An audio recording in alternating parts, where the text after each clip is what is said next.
ಇನ್ನು ಬೆಂಗಳೂರಿನಲ್ಲಿ ಮಿತಿ ಮೀರ್ತಾ ಇರುವಂತಹ ಈ ಡ್ರಗ್ಸ್ ವಿಚಾರವಾಗಿ ಪೊಲೀಸರು ವಿಶೇಷ ಕಾರ್ಯಾಚರಣೆಯನ್ನ ನಡೆಸ್ತಾರೆ. ಹಲವು ಪೆಡ್ಲರ್ಗಳನ್ನ ಬಂಧನ ಮಾಡಲಾಗಿದೆ. MDMA ಹಾಗೆ ಇತರ ಡ್ರಗ್ಸ್ಗಳನ್ನ ಮಾರ್ತಾ ಇದ್ದಂಥ ಪೆಡ್ಲರ್ಸ್ಗಳನ್ನ ಬಂಧಿಸಲಾಗಿದೆ.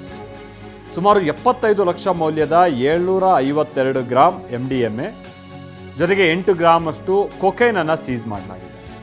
ಬಂಡೆಪಾಳ್ಯ ಪೊಲೀಸ್ ಠಾಣೆಯಲ್ಲಿ ಇದಕ್ಕೆ ಸಂಬಂಧಪಟ್ಟಂಗೆ ಪ್ರಕರಣ ದಾಖಲಾಗಿದೆ. ಅಲ್ಲಿ ಸೀಸ್ ಮಾಡಿಟ್ಟಿರುವಂಥ ಆ ಡ್ರಗ್ಸನ್ನು ಕೂಡ ನಾವಿಲ್ಲಿ ನೋಡ್ತಾ ಇದ್ದೀವಿ. ಈಗ ತೀರಾ ಇತ್ತೀಚೆಗೆ ಗೃಹ ಇಲಾಖೆ ಕೂಡ ಈ ಡ್ರಗ್ಸ್ ವಿರುದ್ಧದ ಕಾರ್ಯಾಚರಣೆಗೆ ಸಂಬಂಧಪಟ್ಟ ಹಾಗೆ ಒಂದು ವಿಶೇಷ ಟಾಸ್ಕ್ ಫೋರ್ಸನ್ನು ಮಾಡಿದೆ ಕೂಡ. ಆದರೆ ಹೀಗೆ ನಾವು ಸೀಸ್ ಮಾಡಿದ್ವಿ, ಹುಡುಗರ ಹತ್ರ ಹಿಡ್ಕೊಂಡ್ವಿ, ಪೆಡ್ಲರ್ ಹತ್ರ ಹಿಡ್ಕೊಂಡ್ವಿ, ಇದೇನು ಅನುಕೂಲಕ್ಕೆ ಬರಲ್ಲ. ಇದು ಬರೀ ಸುದ್ದಿಗೆ ಮಾತ್ರ ಸೀಮಿತ ಆಗುತ್ತೆ. ಆದರೆ ಮೂಲ ಬೇರೆಲ್ಲಿದೆ ಅದನ್ನು ಹಿಡಿಯುವಂಥ ಪ್ರಯತ್ನ ಆಗಬೇಕಿದೆ. ಆ ನಿಟ್ಟಿನಲ್ಲಿ ಪೊಲೀಸರು ಎಷ್ಟು ಕಾರ್ಯೋನ್ಮುಖ ಆಗಿದ್ದಾರೆ ಅನ್ನೋದು ನೋಡಬೇಕಿದೆ. ನಿಜ, ಮಲ್ಲೇಶ್ವರಂ ಪೊಲೀಸರಿಂದ ಈ ಗಾಂಜಾ ಮಾರ್ತಿದಂಥ ಇಬ್ಬರ ಬಂಧನ ಆಗಿದೆ. ಈಗ ಬಂದಿದ್ದರಿಂದ 80,000 ರೂಪಾಯಿ ಮೌಲ್ಯದ 885 ಗ್ರಾಂ ಗಾಂಜಾವನ್ನು ವಶಕ್ಕೆ ಪಡೆದಿದ್ದಾರೆ. ರೈಲ್ವೆ ಬ್ರಿಡ್ಜ್ ಮೆಟ್ಟಿಲುಗಳ ಮೇಲೆ ಗಾಂಜಾ ಮಾರಾಟ ಮಾಡ್ತಾ ಇದ್ರು, ವಿದ್ಯಾರ್ಥಿಗಳಿಗೆ, ಕೂಲಿ ಕಾರ್ಮಿಕರಿಗೆ ಮಾರಾಟ ಮಾಡ್ತಾ ಇದ್ರು. ಇನ್ನು ಮತ್ತೊಂದು ಪ್ರಕರಣದಲ್ಲಿ ವೀಡಾಲ್ ಕೂಡ ಮಾರ್ತಾ ಇದ್ದವನನ್ನು ಅರೆಸ್ಟ್ ಮಾಡಲಾಗಿದೆ. ಇದರ ಜಾಲ ವ್ಯಾಪ್ತಿ ಬಹಳ ದೊಡ್ಡದಿದೆ. ಆಗಾಗ ಇಂತಹ ಕಾರ್ಯಾಚರಣೆಗಳು ನಡೀತಾ ಇರುತ್ತೆ. ಆದರೆ ಮೂಲಕ್ಕೆ ಇಳಿದು ಅದನ್ನು ಸಂಪೂರ್ಣ ನಾಶ ಮಾಡೋದೇ ಬಹಳ ದೊಡ್ಡ ಸವಾಲು.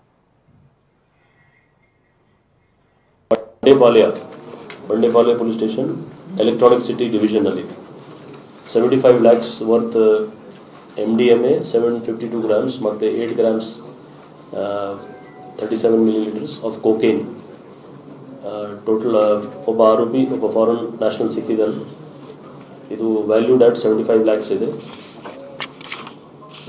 ಇವರು ಡಾಬ್ರಿ ಪೊಲೀಸ್ ಸ್ಟೇಷನ್ ಅಲ್ಲಿ ಡೆಲ್ಲಿಯಲ್ಲಿ ಮತ್ತು ಹೈದರಾಬಾದ್ ಸೆಂಟ್ರಲ್ ಪೊಲೀಸ್ ಸ್ಟೇಷನಲ್ಲಿ 2 ಕಡೆ ಕೇಸ್ ರಿಜಿಸ್ಟರ್ಡ್ ಇದೆ ಇವ್ರ ಮೇಲೆ 2021 ಮತ್ತು 2022. ಇಲ್ಲಿ ಈ ಸದ್ಯಕ್ಕೆ ಇವರು ಬಂಡೆಪಾಳ್ಯ ಲಿಮಿಟ್ಸಲ್ಲಿ ಸಿಕ್ಕಿದ್ದಾನೆ. ಅವ್ರ ಬಗ್ಗೆ ಇನ್ನೂ ಪಾಸ್ಪೋರ್ಟ್ಸ್ದು ಕೂಡ ಡೀಟೇಲ್ಸ್ ಇಲ್ಲ. ಅವರಿಗೆಲ್ಲ ಫಾರ್ಜ್ ಆಗಿದೆ. ಅದೆಲ್ಲ ಡೀಟೇಲ್ ಮಾಹಿತಿ ಸಂಗ್ರಹಿಸ್ತಾ ಇದ್ದಾರೆ ನಮ್ಮವರು.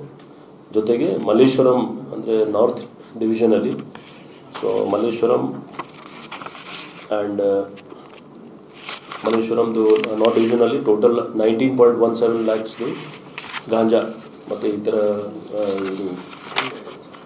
Value hashish oil, weed oil ಸಿಕ್ಕಿದೆ. ಟೋಟಲ್ ನಮ್ಮ ಬಂಡೆಪಾಳ್ಯ ಮತ್ತು ಮಲ್ಲೇಶ್ವರಂ ಸೇರಿ ಆಲ್ಮೋಸ್ಟ್ 1 crore ಅಂದಾಜು ವ್ಯಾಲ್ಯೂದು ಡ್ರಗ್ಸ್ ಸಿಕ್ಕಿದೆ.